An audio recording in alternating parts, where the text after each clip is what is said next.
কাবার প্রাচীরের কান্না, এক অজানা কণ্ঠের গল্প। অনেক শত বছর আগে মক্কা মুকাররমায় এক যুবক ছিল, নাম সাবিত ইবনুল হারিস। সে ছিল খুব সুন্দর কণ্ঠের অধিকারী। লোকেরা বলতো তার কণ্ঠে এমন মাধুর্য যেন আজানের সুরেও জ্যোতি পড়ে। কিন্তু সময়ের সঙ্গে সে পথ হারিয়ে ফেলে, বাজারে গান গাইতে শুরু করে, আর লোকেরা তাকে প্রশংসা করে। ধীরে ধীরে তার হৃদয় থেকে আল্লাহর ভয় মুছে যায়।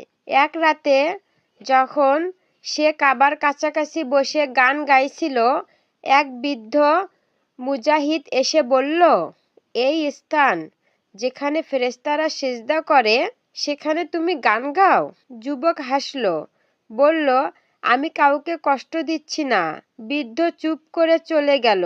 কিন্তু রাত গভীর হলে যুবক শুনতে পেল কাবার দেয়ালের দিক থেকে যেন একটা কান্নার আওয়াজ আসছে। সে ভয় পেয়ে গেল। কান পেতে শুনল, যে মুখে আল্লাহর নাম ত্যাগ হয়, সে মুখ দিয়ে আবার কিয়ামতের দিনে কিভাবে ক্ষমা চাইবে? যুবক ভয়ে পড়ে গেল। দৌড়ে ঘরে ফিরে সারা রাত কান্না করল। সকালে এসে কাবার সামনে সিজদায় পড়ে বলল, হে আল্লাহ, আমি সেই পাপী কণ্ঠ যাকে তুমি স্মরণ করিয়েছ।